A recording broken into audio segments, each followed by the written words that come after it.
Hey guys, welcome to Cosad's Corner, and today we will make a mango graham with a twist of cheese.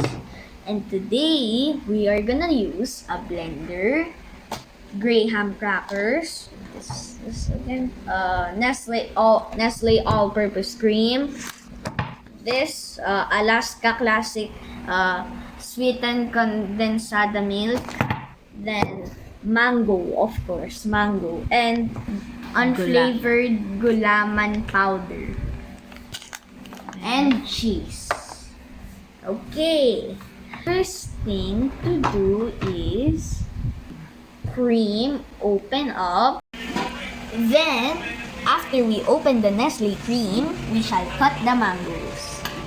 Okay, cut the mangoes. One more tip, scrape the mango so that you can get the mango juice. So we can put it in the blender. We got the essentials ready. So first, we will put the all-purpose cream in here.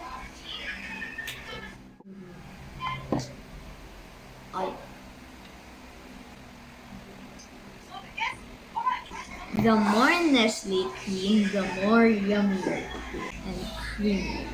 Then put half of it. Oh my god.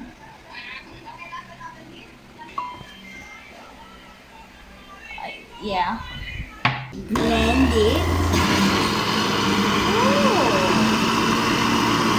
What are these?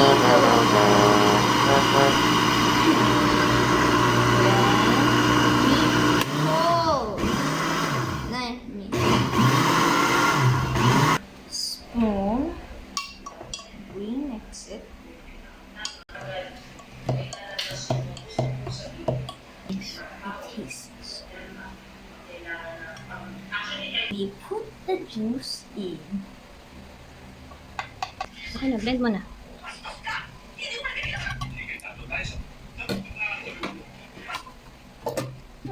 The twist of our mango float is this, the cheese. So we put some cheese on. Blend.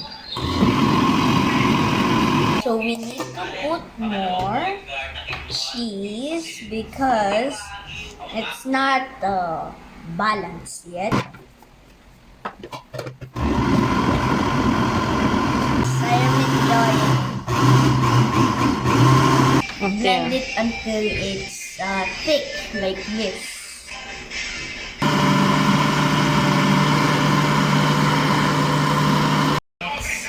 We need to sprinkle this gulaman powder into boiled water. Gradually mix the gulaman powder, and you need to sprinkle it, not pour the whole thing. We set this aside until this is cold, and we shall start layering the graham. First, we need to put the cookies. Let's start layering the graham.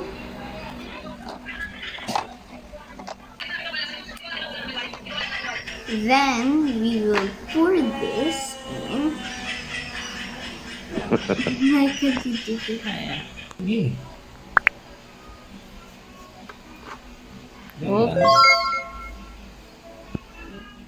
Manga. We layer the mango in. We put the graham again.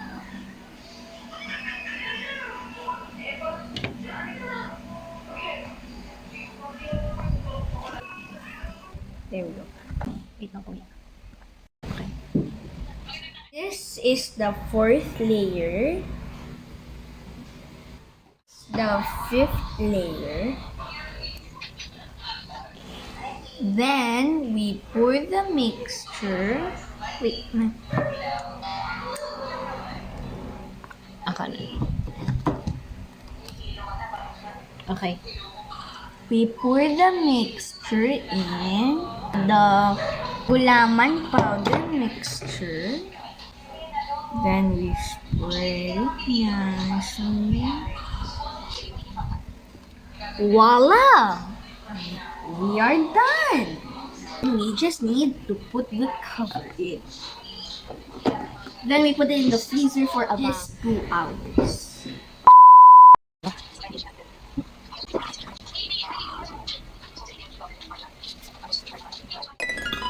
Okay, let's have a taste test.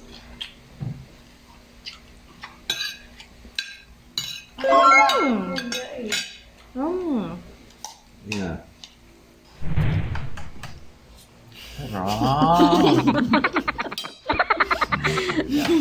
Sarap naman ito. Masarap.